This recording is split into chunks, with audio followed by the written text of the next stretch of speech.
तो जैसे हम चर्चा कर रहे थे भैरव रागांग की, इसके अंतर्गत और भी बहुत से राग आते हैं। हम कुछ रागों को और लेते हैं, जैसे कि जोगिया और गुणकली, जिसे हम गुणकरी के नाम से भी जानते हैं। गुणकली जो राग है वो औडव जाति का राग है, यानी 5 स्वरों का प्रयोग होता है। और इस राग में षडज, कोमल ऋषभ, मध्यम और आपके पंचम, धैवत और षड्ज का प्रयोग होता है।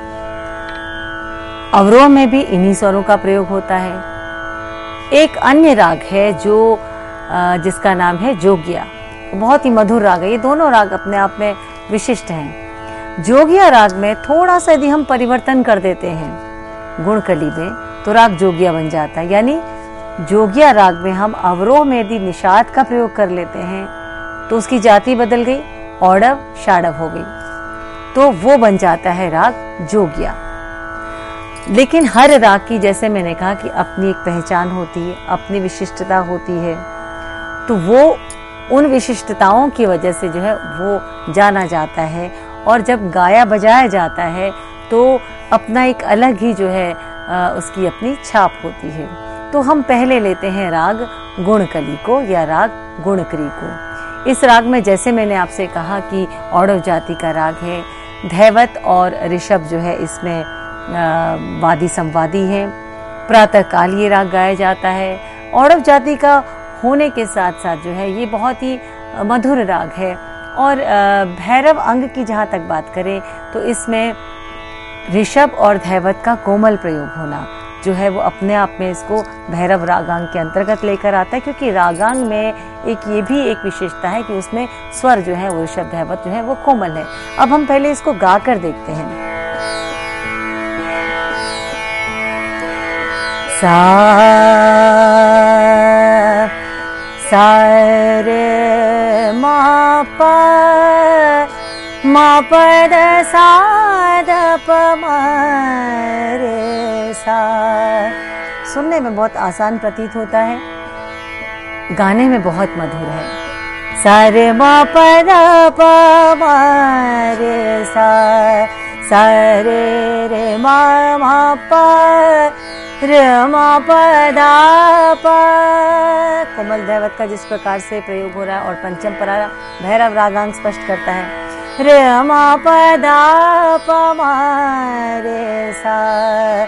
तो भैरव में जिस प्रकार से गांधार का प्रयोग होता है, जो भैरव रागांग की जो विशिष्ट अंग है उनको दिखाता है, वो इसमें इस्तेमाल नहीं होता, क्योंकि यहाँ पर गांधार है ही नहीं और निषाद भी नहीं है, ग नहीं, इसमें वर्ज है। तो कैसे इसको गाया जाएगा? सा रे मा प रे मा प द प मा प द सा द प रे मा प द प म रे सा रे मा मा प। और जब हम जोगिया की बात करें तो सा रे मा प द सा नि द प म रे सा। तो निषाद का जो है प्रयोग अवरोह में होता है। मा प द सा नि द प म रे सा रे मा मा प मा प द प म रे सा। तो ये एक मोटे तौर पे हम कहें कि अंतर जो है गुणकली और जोगिया में है। दोनों भैरव रागांग के अंतर्गत आते हैं। दोनों में धैवत ऋषभ कोमल है और रे मा प ये जो है इसको भैरव से अलग करता है। मा प दा प यहाँ ये भैरव में भी प्रयोग होता है, भैरव रागांग के अंतर्गत भी आता है। मा प द प म रे। मध्यम ऋषभ का जिस प्रकार से प्रयोग हो रहा है ये अपने आप में उसको भैरव से अलग करता है, यानी उसकी अपनी विशिष्टता है। सा रे मा प द सा नि द प। इस प्रकार से गाने से जोगिया हो गया। और सा रे मा प द सा द प म रे सा रे मा मा प। तो जब हम रागों को के बारे में पढ़ते हैं या रागों को सीखते हैं तो उसके स्वरूप को भी गाकर या बजाकर जानना बेहद ज़रूरी है। ऐसा करने पर राग जो है उसकी छवि बिल्कुल स्पष्ट हो जाती है। नहीं तो अक्सर विद्यार्थी जो है जब कोई एक राग गाते हैं उसी के समप्रकृतिक दूसरा राग या उससे मिलता जुलता दूसरा राग, या हम कहें कि जिसमें कि स्वरों लगभग समान स्वरों का प्रयोग हो रहा है, तो वो उसमें कहीं ना कहीं मिक्सअप हो जाते हैं, कहीं ना कहीं कंफ्यूजन पैदा होता है। तो इसीलिए हमको पहले से ही उसको जान लेना ज़रूरी है।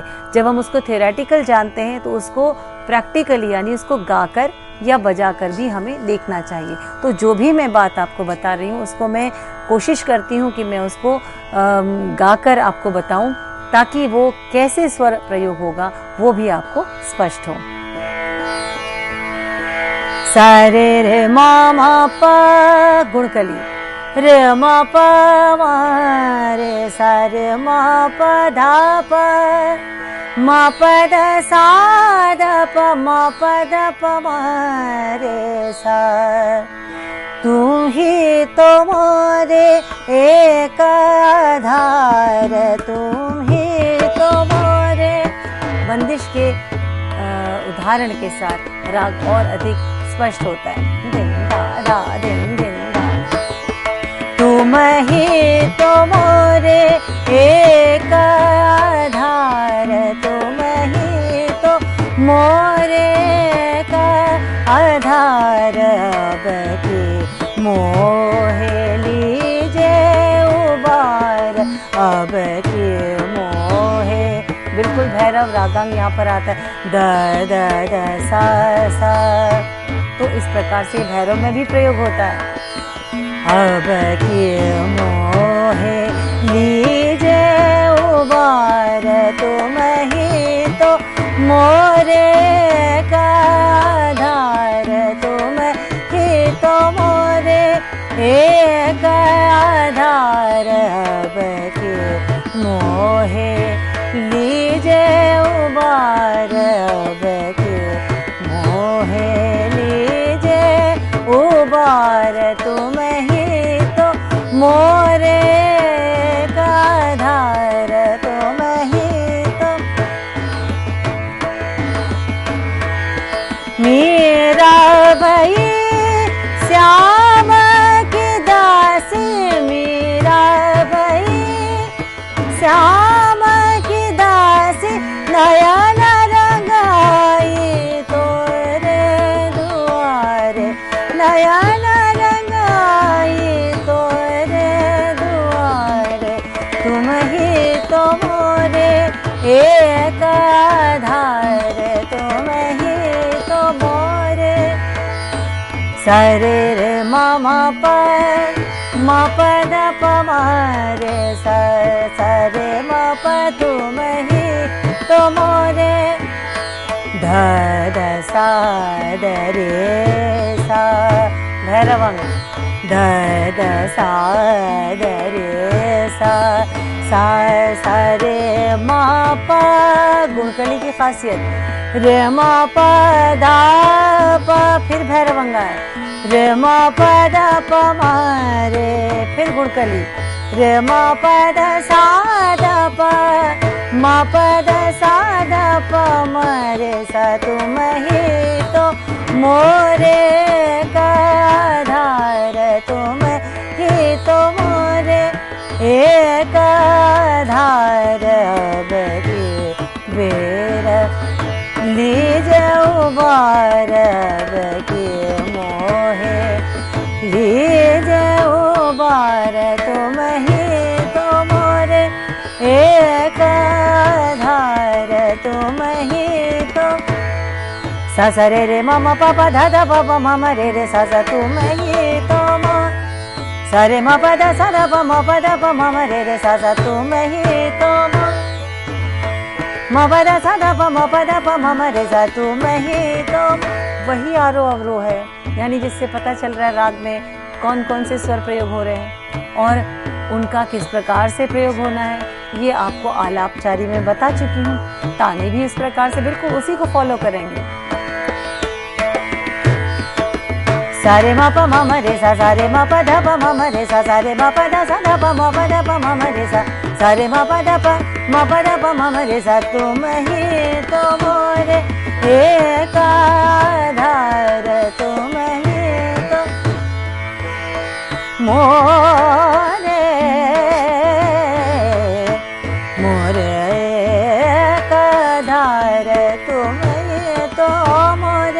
एक आधार तुम ही तो मोर, तुम ही तो मोर, तुम ही तो मोर एक आधार। तो ये तो था गुणकली या गुणकरी। अब जोगिया जो राग है उसमें थोड़ा सा ही अंतर है, हालांकि जोगिया में मध्यमवादी और षड्ज संवादी कहा गया है। तो इसका थोड़ा सा फर्क क्या है वो देखते हैं। सा रे म प ध सा नि ध प म रे सा। तो यानी निषाद का प्रयोग अवरोह में करने से राग बदल गया। एक बंदिश हमने सीखी थी जब हम विद्यार्थी थे।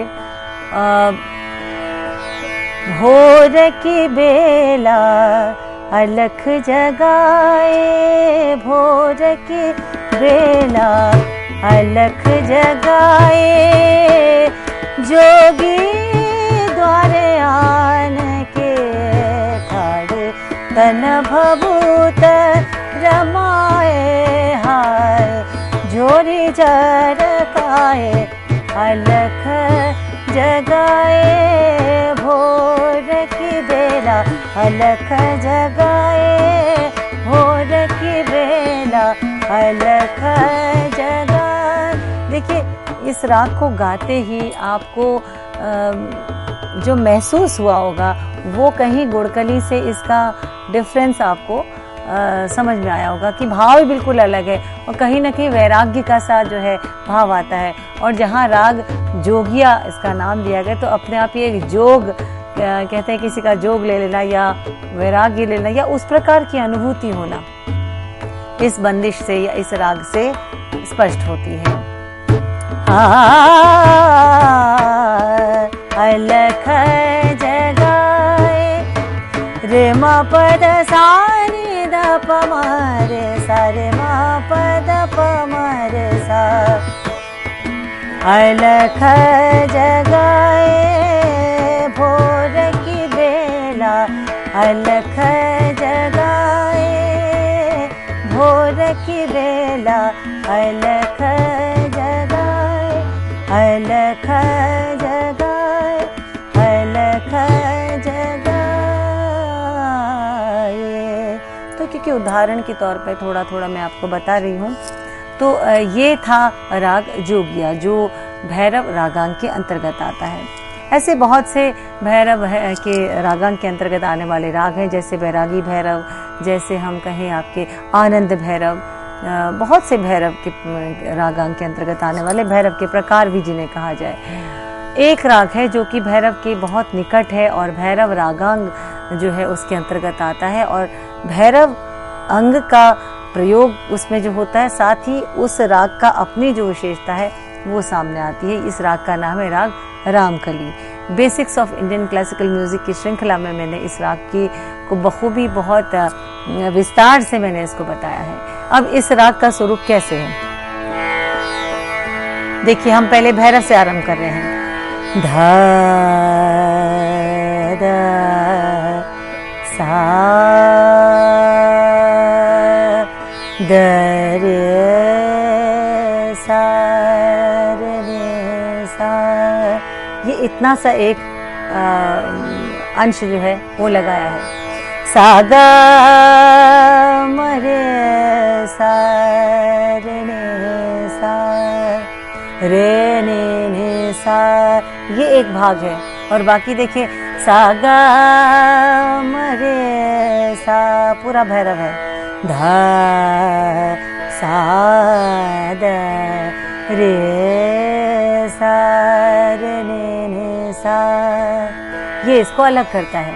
सा ग म द प द म म प। देखिए मध्यम का कितना खूबसूरत तरीके से तीव्र मध्यम का प्रयोग हो रहा है। इस राग में दोनों मध्यमों का प्रयोग है। सा ग म द प द म म प ग म रे सा रे ने सा। और इस राग में दोनों निषाद का भी प्रयोग है। कैसे?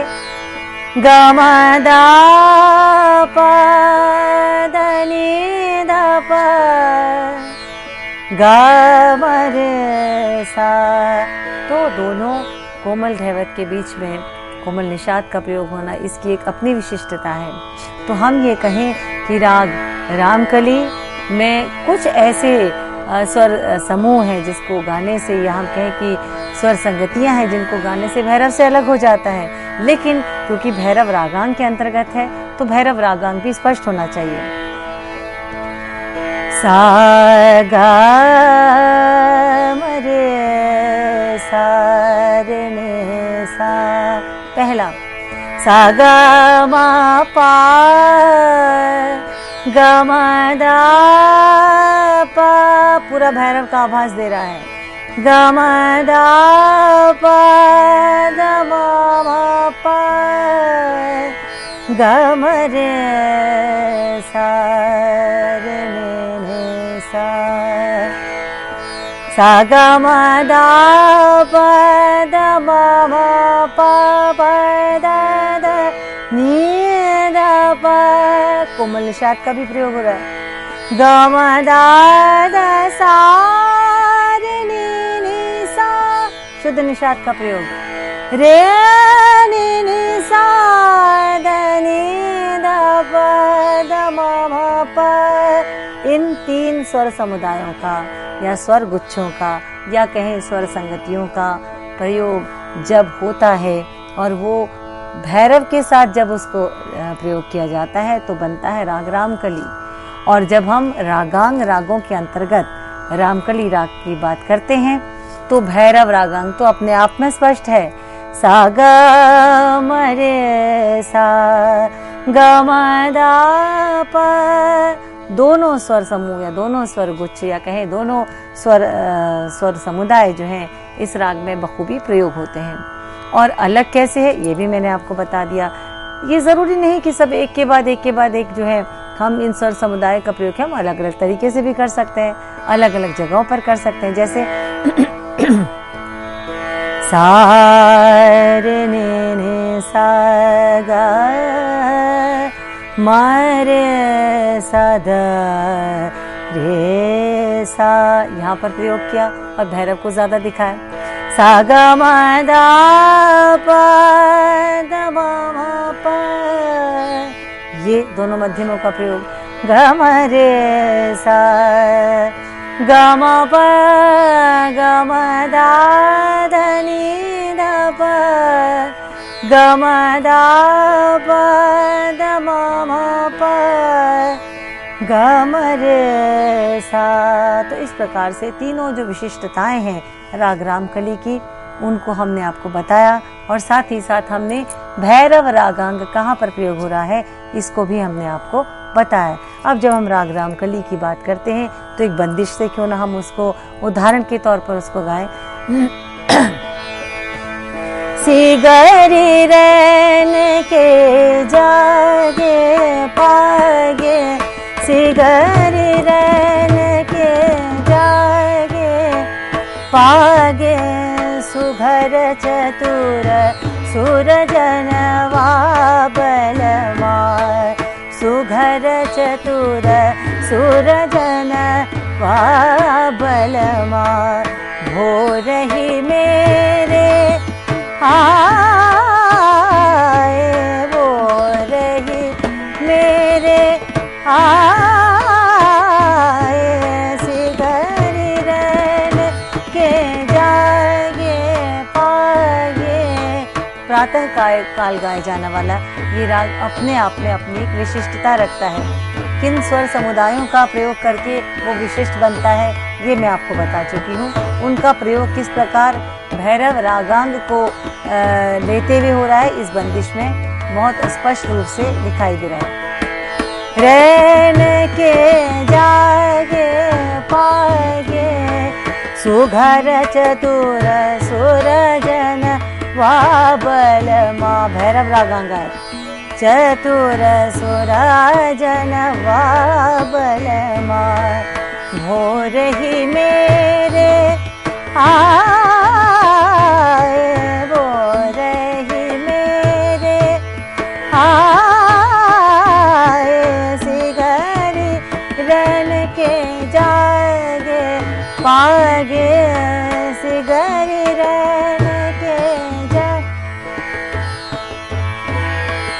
बिन गुण माल आधार पर अंजन, बिन गुण माल आधार पर अंजन, जावक तिलक लगाए, जावक तिलक लगाए। हर रंग कवन सती बड़ भागी, हर रंग कवन सती बड़ भागी। तन मन धन न्यो छावर कर आए, तन मन धन न्यो छावर कर आए। सिगरी रन के जागे पागे, सिगरी रन के जाग, गम पव गग मम सा रन के जागे। भैरव अंग आया, सारे गम रे सा, सारे गम पम गम रे सा, सारे गम पद मम पप। अब यहाँ पे रामकली आ गया। सारे गम पद मम पप धनि ध पद पम प ग ग मम रे सा, रैन के जागे पागे, सिगरी रैन के जागे। गम रे सा रे रे नि नि सा सा, गम रे सा रे रे नि नि सा सा, गम ध प म प गम रे सा रे रे नि नि सा सा, गम पद नि ध पद मम प प गम रे सा रे रे नि नि सा सा, रे रे नि नि सा सा। रैन के जागे पागे, सिगरी रैन के जा। गम दा दा दा प, गम दा दा प, धनि ध प गम प, दा म प प दा धनि ध प, गम दा प गम रे सा, रैन के जागे पागे, सिगरी रैन के जागे। सारे गम रे सा, सारे गम पम गम रे सा, सारे गम पप गम ध प म प ध नि ध प ध ध म म प प गम रे सा, सारे गम रे सा, सिगरी रैन के जा। ध ध म म प प रे रे नि नि सा सा। अब देखिए सवाल और जवाब। रे रे नि नि सा सा, ध ध म म प प, रे रे नि नि सा सा, ध नि ध प ध ध म म प प ग ग म म रे सा नि सा, सिगरी रैन के जागे पागे, सिगरी रैन के जा। ध म म प ध नि ध प ध ध म म प प ध म म प ध म म प ग म प ध नि ध प ध म प ध ध म म प प ग ग म म रे रे सा सा, सा ग म प ग म ध प म प ध नि ध प ध म म प ग म ध प म प ग म रे सा नि सा, ग म प ध नि सा सा नि सा सा ध ध नि नि ध ध प प, ग म प ध नि सा रे नि सा सा ध नि ध प ध प म प ग म प ध नि ध प ध म प, ध प म प ध नि ध प म प ग ग म म प प ग म रे सा नि सा, सिगरी रैन के जागे पागे, सिगरी रैन के जागे पागे। सुघर चतुर सुरजन वा बलमा, सुघर चतुर सुरजन वा बलमा। भोर ही मेरे आए, भोर ही मेरे आए, सिगरी रैन के जागे पागे, सिगरी रैन के, सिगरी रैन के, सिगरी रैन के जागे।